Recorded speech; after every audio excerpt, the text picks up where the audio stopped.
నమస్తే, నేను మీ సతీష్. నెల్లూరులో జగన్నాటకం, హైకోర్టు సీరియస్. మరి ఏమిటి ఆ జగన్నాటకం? మరి న్యాయస్థానం సీరియస్ అయ్యేంతలా జగన్మోహన్ రెడ్డి చేసినటువంటి పనేమిటి అనేటువంటిది ఒక్కసారి విశ్లేషణలోకి వెళ్తే, ఈ రోజున జగన్మోహన్ రెడ్డి నెల్లూరు జిల్లా పర్యటనకు వెళ్ళాడు. ఆ పర్యటన పైన కూడా పెద్ద ఎత్తున విమర్శలు వస్తూ ఉన్నాయి. ఒకవైపున సోషల్ మీడియాలో జగన్మోహన్ రెడ్డిని పెద్ద ఎత్తున ట్రోల్ చేస్తున్నటువంటి పరిస్థితులు కూడా ఇదే నెల్లూరు పర్యటన పైన జరుగుతూ ఉన్నటువంటి పరిణామాలు. ఇక అదే సమయంలో జగన్మోహన్ రెడ్డి పైన అటు తెలుగుదేశం పార్టీ నాయకులు కానీ ఆ పార్టీ శ్రేణులు కూడా ఈ రోజున మండిపడుతున్నటువంటి పరిస్థితులు. కారణం ఏమిటి అంటే, జగన్మోహన్ రెడ్డి చేసినటువంటి వ్యాఖ్యలు, దాన్ని వ్యాఖ్యలను కూడా అనరు, వెర్రి వాగుడు అంటారు. జగన్మోహన్ రెడ్డి చేసినటువంటి ఆ వెర్రి వాగుడు అటువంటిది.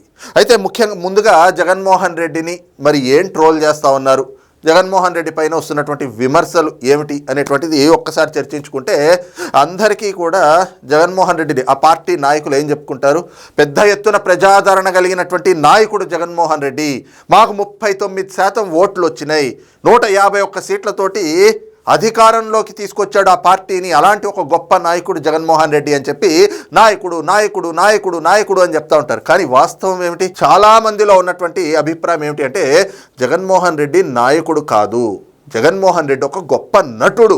ఆస్కార్ అవార్డు కాదు కానీ భాస్కర్ అవార్డు అనేటువంటిది ఏదైనా పెడితే, ఆ భాస్కర్ అవార్డు మొట్టమొదటగా ఆ అవార్డు అందుకోవాల్సినటువంటి అర్హత కలిగినటువంటి గొప్ప నటుడు జగన్మోహన్ రెడ్డి. మనం చూసాం, తండ్రి చనిపోయినప్పుడు తండ్రి శవాన్ని పక్కన పెట్టుకుని సంతకాల సేకరణ చేసినటువంటి ఇదే జగన్మోహన్ రెడ్డి ఆ తర్వాత ఓదార్పు యాత్ర పేరుతోటి ఎంత గొప్పగా ప్రజల్లోకి వెళ్ళి నటించాడో జగన్మోహన్ రెడ్డి నటన ఆ రోజు నుంచి చూస్తూనే ఉన్నారు. ఆ తర్వాత సొంత చిన్నాన్నని మరి ఏ రకంగా గొడ్డలి వేట్లు వేయించి దానిపైన కూడా మీడియా ముందరకు వచ్చి గగ్గోలు పెట్టి, అసెంబ్లీలో కూడా ఈ కన్ను చిన్నాన్న, ఈ కన్ను అవినాష్ రెడ్డి, ఒక కన్ను ఇంకో కన్నును పొడుచుకుంటుందా అని చెప్పేసి కథలు చెప్తూ ఎంత గొప్పగా నటించాడో జగన్మోహన్ రెడ్డి. ఆ రోజున కూడా యావత్ రాష్ట్ర ప్రజలందరూ కూడా అసెంబ్లీ వేదికగా జగన్మోహన్ రెడ్డి చెప్పినటువంటి వ్యాఖ్యల్ని, ఆయన చేసినటువంటి నటన్ని కూడా చాలా సుస్పష్టంగా చూశారు. అక్కడే జగన్మోహన్ రెడ్డి నటన బయటపడిపోయింది. ఆ తర్వాత తల్లిని చెల్లిని బయటకు గెంటేసినటువంటి జగన్మోహన్ రెడ్డి రాష్ట్రంలో ఉన్నటువంటి నా అక్క చెల్లెమ్మలు అని చెప్పి ఆయన మాట్లాడుతూ ఉంటే ఎంత గొప్పగా నటిస్తున్నాడు జగన్మోహన్ రెడ్డి. కన్న తల్లిని సొంత చెల్లినే తరిమేసినోడు, ఏదో సామెత ఉంటుంది కదా, కన్న తల్లి కూడు పెట్టలేనోడు పెంతల్లికి బంగారు గాజులు చేయిస్తా అన్నట్లుగా కన్న తల్లిని సొంత చెల్లినే ఇంట్లోంచి తరిమేసినోడు రాష్ట్రంలో ఉన్నటువంటి అక్క చెల్లెమ్మలందరికీ కూడా మంచి చేయడానికి ఆలోచన చేసేటువంటి గొప్ప మనసు ఉందంట ఆ పార్టీ నాయకులు చెప్పుకుంటారు. అక్కడ జగన్మోహన్ రెడ్డి నటన ఏమిటో అందరూ చూశారు. ఈ రోజున జగన్మోహన్ రెడ్డి నాయకుడు కాదు, నటుడు.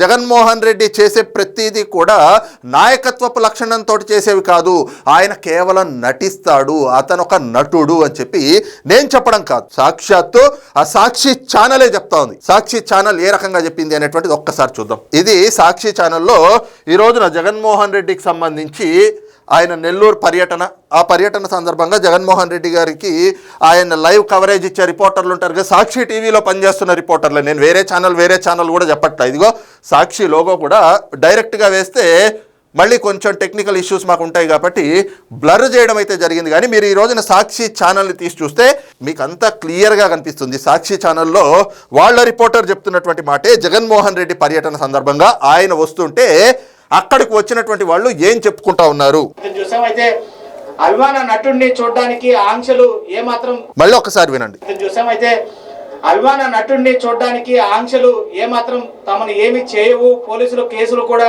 భయపడము అనేది అభిమానులు ఏ విధంగా స్వచ్ఛందంగా తరలి వచ్చారు అనేది మరోసారి రుజువైంది. చూస్తా ఉన్నాం కదా, సాక్షి ఛానల్లో సాక్షి రిపోర్టర్లే నేరుగా చెప్తా ఉన్నారు, జగన్మోహన్ రెడ్డి నాయకుడు కాదు, ఆయన అక్కడికి వచ్చినటువంటి వాళ్ళందరికీ కూడా ఆయన అభిమాన నటుడు. ఎందుకంటే ఆయనలో ఉన్నటువంటి నటన్ని, ఆ నటల కౌశల్యాన్ని వాళ్ళు అభిమానిస్తూ ఉంటారు కాబట్టి ఆ అభిమానులంతా స్వచ్ఛందంగా వచ్చారు అని చెప్పి చెప్తా ఉన్నారు. ఇక్కడే జగన్మోహన్ రెడ్డి జగన్నాటకం ఇంకొకటి కూడా బయటపడ్డది. ఏమిటది అంటే, ఎన్నికలకి ముందు మనం చూసాం జగన్మోహన్ రెడ్డి సిద్ధం సభలు అని చెప్పి, అక్కడికి మిగతా మీడియా వాళ్ళని రానిచ్చేవాళ్ళు కాదు, కేవలం సాక్షి మీడియా వాళ్ళు మాత్రమే కెమెరాలు పెట్టుకునేవాళ్ళు, అక్కడ డ్రోన్లు కూడా ఎగరనిచ్చేవాళ్ళు కాదు. కారణం ఏమిటి అంటే, వాస్తవానికి జనాలు ఎవరు సిద్ధం సభలకి రావట్లేదు, గ్రీన్ మ్యాట్లు బ్లూ మ్యాట్లు వేసేసి జనాలు ఉన్నట్లుగా విఎఫ్ఎక్స్లు గ్రాఫిక్స్లు చేసి జనాల్ని చూపించారు. ఈ రోజున లైవ్లో కూడా అదే చూపిద్దాం అనుకుని పాప సాక్షి ఛానల్ జగన్మోహన్ రెడ్డి భారతిరెడ్డి గారు బొక్కబోర్ల పడ్డారు. అది ఎలాగో ఒకసారి చూద్దాం. ఇది జగన్మోహన్ రెడ్డి గారి నెల్లూరు పర్యటన ఈరోజు.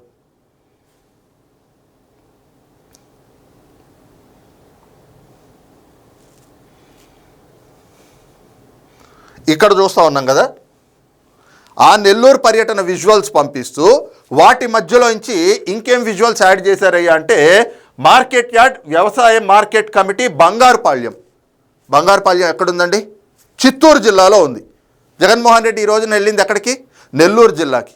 మరి చిత్తూరు జిల్లాకి నెల్లూరు జిల్లాకి తేడా తెలియనంత ప్రజలు ఉంటారు అని చెప్పేసి అని భావించినట్లున్నారు.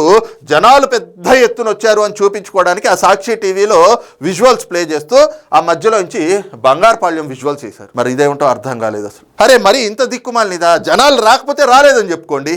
ఉన్న 100 మందినే చుట్టూ పెట్టుకుని మీరు క్లోజప్లు టైట్లు పెట్టి జనాలు ఎక్కువగా వచ్చేసారని చూపించుకుంటారు కదా. అది పోయి ఈ రకంగా కూడా జగన్మోహన్ రెడ్డి దొరికిపోయినటువంటి పరిస్థితి. ఒకవైపునేమో నెల్లూరు విజువల్స్ చేస్తారు, మధ్యలో నుంచి బంగారుపాళ్యం విజువల్స్. ఇదిగోండి మళ్ళీ ఈ గ్రాఫిక్స్ విఎఫ్ఎక్స్ తోటి ఇవాళకి కూడా ప్రజల్ని మాయ చేద్దాం, జగన్మోహన్ రెడ్డి కోసం ప్రజలు ఇంతలా వచ్చేస్తున్నారని చూపించుకుందాం అని అంటే నమ్మే పరిస్థితుల్లో లేరు.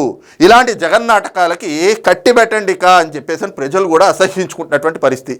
ఇక అదే సమయంలో జగన్మోహన్ రెడ్డి ఇంకొన్ని వ్యాఖ్యలు కూడా చేశాడు.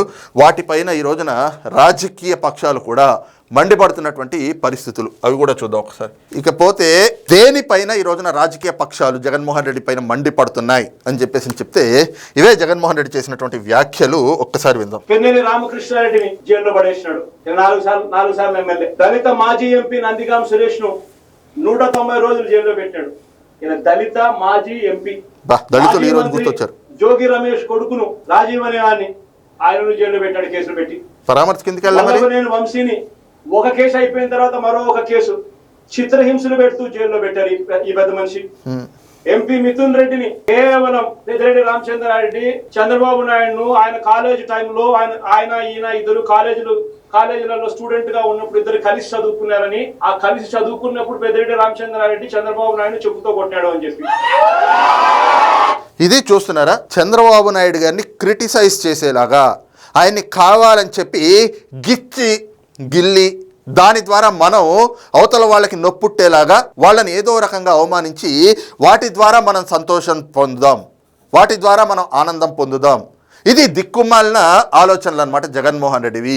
దీనిపైనే ఈ రోజున రాజకీయ పక్షాలు కూడా మండిపడతా ఉన్నాయి. ముఖ్యంగా తెలుగుదేశం పార్టీ నాయకులు, ఆ పార్టీ శ్రేణులు మండిపడతా ఉన్నారు. ఎందుకంటే జగన్మోహన్ రెడ్డి నాకు తెలిసి చంద్రబాబు నాయుడు గారు ఏదైతే ఆయన గ్రాడ్యుయేషన్ చేసే టైంకి డైపర్లు వేసుకుని, డైపర్లు కాదులేండి, ఆయన గ్రాడ్యుయేషన్ చేసే టైంకి ఇంకా పుట్టి కూడా ఉండడు. పెద్దిరెడ్డి రామచంద్రారెడ్డి చంద్రబాబు నాయుడు గారిని కొట్టారు అని చెప్పి ఈయన వెళ్ళి చూశాడా? ఈ దిక్కుమాలిన వ్యక్తి వెళ్ళి చూశాడా అని చెప్పి ఈ రోజున తెలుగుదేశం పార్టీ నాయకులు, ఆ పార్టీ శ్రేణులు అడుగుతున్నారు. నేరుగా చెప్పాలంటే దిక్కుమాలినోడా నీకేం తెలుసు అని చెప్పి ఇలాంటి దిక్కుమాలిన మాటలు మాట్లాడుతున్నావు అని చెప్పి మండిపడతా ఉన్నారు. నిజంగా ఇలాంటి మాటలు మాట్లాడినందుకు ఈయన ఏదైతే కనుక పెద్దిరెడ్డి రామచంద్రారెడ్డి దేంతోటైతే చంద్రబాబు నాయుడు గారిని కొట్టారు అని చెప్తున్నారో, నువ్వు రోడ్డు మీదకి వస్తే నిన్ను దాంతోటే కొడతావని చెప్పేసి అని కూడా చెప్తా ఉన్నారు. నిన్ను అలాగే వాటితోటే నువ్వు చెప్పినటువంటి ఆ వస్తువుతోటే నిన్ను కొడతామని చెప్పేసి అని చెప్తా ఉన్నారు. ఎందుకంటే నీకు విషయం తెలియదు, నీకు ఆ బుర్రలో గుజ్జు లేదు.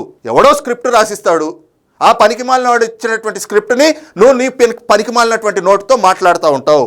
నీకు ఏదన్నా తెలిస్తే మాట్లాడాలి. అసలు అప్పటికి నువ్వు ఇంకా పుట్టనే లేదు, ఇంకా ఈ భూమి మీదకి రాలేదు. ఈ రోజున చంద్రబాబు నాయుడు గారిని గురించి మాట్లాడతాం. ఇది మాట్లాడడం ద్వారా అక్కడ ఉండేటువంటి ఆ గాంజా బ్యాచ్, సైకో బ్యాచ్ ఎవరైతే ఉంటారో వాళ్ళందరికీ ఇలాంటి మాటలతో ఆనందం వస్తుందన్నమాట. అవతల వ్యక్తుల్ని హేళన చేయడం, వాళ్ళని కించపరచడం, వాళ్ళని అవమానించడం, దాని ద్వారా ఆనందం పొందుతారు. అందుకే వీళ్ళని సైకోలు అని చెప్పి పిలిచింది. దీనిపైన చంద్రబాబు నాయుడు గారికి అలాగే పెద్దిరెడ్డి రామచంద్రారెడ్డి గారికి ఇద్దరికి కూడా కామన్గా ఉన్నటువంటి ఫ్రెండో లేకపోతే ఆ సమకాలీకుడు, ఆ సమయంలో ఆ యూనివర్సిటీలో కలిసి చదువుకున్నటువంటి వ్యక్తి, ఆయన మాట్లాడినటువంటి మాటలు ఉన్నాయి, అవి కూడా ఒకసారి విందాం. ఈయన మాట్లాడినటువంటి మాటలు కూడా విందాం. నమస్కారం, నా పేరు professor Subrahmanyam Naidu, farmer Deen and director, central university Pondicherry, member ICSR. నేను ఇంతవరకు ఏ పొలిటికల్ వీడియోస్ చేయలేదు. పెద్దిరెడ్డి చంద్రబాబు నాయుడు గారిని కొట్టాడు అనేది నేను వీడియోలో చూశాను. చంద్రబాబు నాయుడు గ్రాడ్యుయేషన్ 1972లో అయింది.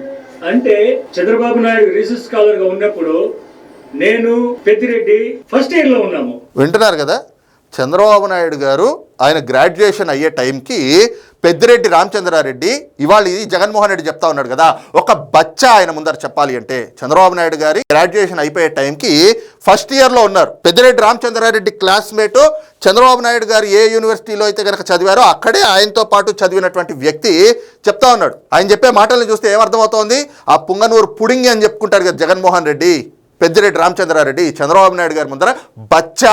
అలాంటి వ్యక్తి చంద్రబాబు నాయుడు గారిని కొట్టారట. దానికి ఈ దిక్కుమాలిన మనిషి జగన్మోహన్ రెడ్డి ఇతను వచ్చి దాన్ని చెప్తాడు. అక్కడున్న సైకోమోకలంతా కూడా ఓ కేరింతలు కొడతారు. How Peddireddy becomes a classmate of Chandrababu Naidu? సమాధానం చెప్పగలరా? ఏం జగన్మోహన్ రెడ్డి గారు మీరు మాట్లాడింది సరేనా?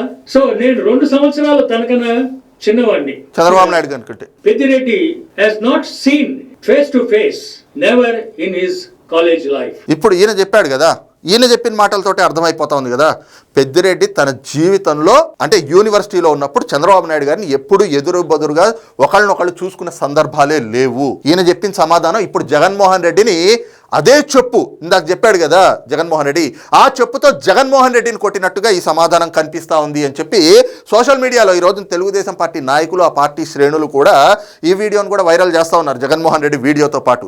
కానీ జగన్మోహన్ రెడ్డి ఈ రకమైనటువంటి మాటలు మాట్లాడుతున్నాడు కదా అని చెప్పి వాళ్ళు ట్రోల్ చేస్తూ ఉన్నారు. ఏమిటి అంటే చంద్రబాబు నాయుడు గారిని పెద్దిరెడ్డి రామచంద్రారెడ్డి కొట్టాడో లేదో మాకు తెలియదు, కానీ మాకు తెలిసినంత వరకు జగన్మోహన్ రెడ్డికి, ఎందుకంటే చంద్రబాబు నాయుడు గారికి పెద్దిరెడ్డి రామచంద్రారెడ్డి మీద ఆయన కుటుంబం మీద పగ అని చెప్తా ఉన్నాడు కదా, కానీ వాస్తవానికి ఆ పగలు ఉన్నాయో లేదో మాకు తెలియదు, కానీ జగన్మోహన్ రెడ్డికి మాత్రం ఉపాధ్యాయుల మీద, టీచర్ల మీద పెద్ద పగ.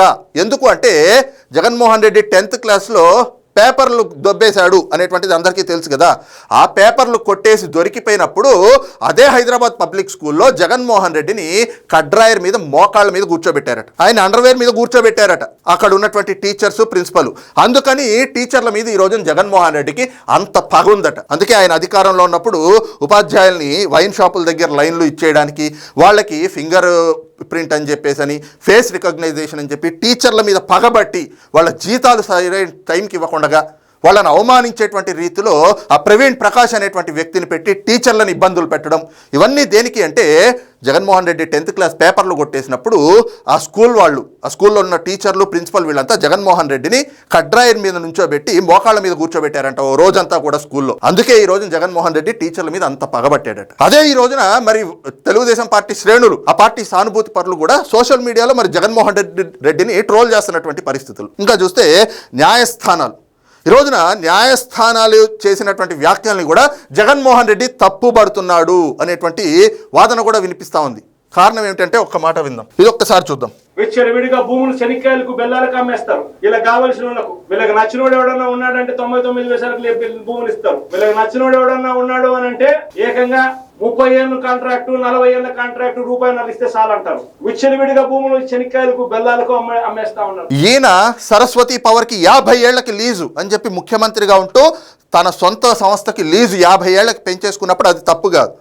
ఈ రోజున టీసీఎస్ లాంటి సంస్థలకి 99 పైసలకి విశాఖలో భూములు ఇస్తే దాన్ని తప్పుపడతా ఉన్నాడు. నిన్న ఆంధ్రప్రదేశ్ హైకోర్టు కూడా ఇదే అంశం పైన జగన్మోహన్ రెడ్డి ఎవరితో పిటిషన్ వేయించాడు. ఆ వైఎస్ఆర్ కాంగ్రెస్ పార్టీ వాళ్ళు ఏదో 99 పైసలకి ఎలా భూములు ఇచ్చేస్తారు టీసీఎస్కి అని చెప్పి. దానిపైన కూడా న్యాయస్థానం చెప్పుతో కొట్టింది జగన్మోహన్ రెడ్డిని, ఆయన బ్యాచ్ని చెప్పుతో కొట్టినట్టుగా సమాధానం చెప్పింది. టీసీఎస్ లాంటి సంస్థ వస్తున్నప్పుడు దానివల్ల రాష్ట్రానికి ఎంత ప్రయోజనం జరుగుతోంది అనేటువంటి అంశాన్ని చూడాలి తప్పితే ఒక ఏదైతే గనక మంచి సంస్థల్ని, పెట్టుబడులు పెట్టేటువంటి పరిశ్రమల్ని రాష్ట్రానికి పిలిచేందుకు 99 పైసలకి భూములు ఇస్తాం, మీకు రాయితీలు ఇస్తాము అని చెప్పి ప్రభుత్వం చెప్తే తప్పేముంది? రాయితీలు ఇవ్వడంలో తప్పేముంది? ఈ రోజున హైదరాబాద్ని, బెంగళూరుని చూస్తూ ఉన్నాం కదా, ఐటీ వల్ల అవి ఎంత అభివృద్ధి చెందుతా ఉన్నాయో. అలాగే రాష్ట్రం ఈ రోజున ఇంకా తొలి దశలో ఉంది. రాష్ట్రం ఏర్పడి అభివృద్ధి చెందడానికి తొలి దశలో ఉంది.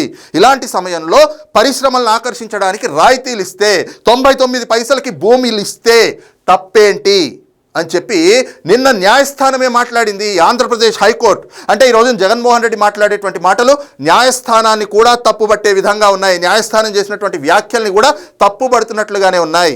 ఈ అంశం పైన కంటెంప్ట్ ఆఫ్ కోర్టు కింద జగన్మోహన్ రెడ్డి మీద కేసు వేయాలి అన్నటువంటి డిమాండ్లు కూడా వస్తూ ఉన్నాయి. జగన్మోహన్ రెడ్డి మీద కోర్టులో కేసు ఫైల్ చేయాలి. ఎందుకంటే న్యాయస్థానాలు చెప్పినటువంటి వ్యాఖ్యల్ని కూడా తప్పుపట్టడం అంటే ఎలా చూడాలి? ఇంకా అంటే జగన్మోహన్ రెడ్డి ఏది చెప్తే అదే ఇక శాసనం కింద ఉండాలా? జగన్మోహన్ రెడ్డి చెప్పిందే రాజ్యాంగంలోకి పొందుపరచాలా? ఇదే ఈ రోజున అందరూ కూడా ప్రశ్నిస్తా ఉన్నారు. ఈ క్రమంలోనే జగన్మోహన్ రెడ్డి చేస్తున్నటువంటి ఈ వ్యాఖ్యల్ని ఖచ్చితంగా న్యాయస్థానాలు సుమోటోగా తీసుకోవాలి. ఎందుకంటే నిన్న న్యాయస్థానం మరి ప్రభుత్వం తరఫున వాదనలు కూడా విన్న తర్వాత ఎవరైతే పిటిషన్దారులు ఉంటారో వాళ్ళకి చంపబెట్టులాగా అంటే జగన్మోహన్ రెడ్డికే చెప్పు దెబ్బ లాంటి సమాధానం చెప్పింది. రాయితీలు ఇవ్వడం తప్పేం కాదు, ఇక దీనిపైన పూర్తి కౌంటర్ దాఖలు చేయండి మాకు అని చెప్పి ఆంధ్రప్రదేశ్ ప్రభుత్వానికి కూడా చెప్పింది. మరి ఈ క్రమంలో జగన్మోహన్ రెడ్డి చేసినటువంటి ఈ వ్యాఖ్యలు కూడా కంటెంప్ట్ ఆఫ్ కోర్టు కిందకు వస్తాయి. కాబట్టి ఖచ్చితంగా దీనిపైన పిటిషన్ దాఖలు చేస్తే కంటెంప్ట్ ఆఫ్ కోర్టు కింద జగన్మోహన్ రెడ్డి కూడా శిక్షార్హులు అవుతాడు అన్నటువంటి అభిప్రాయాలు కూడా న్యాయ నిపుణుల నుంచి వ్యక్తమవుతున్నటువంటి పరిస్థితి.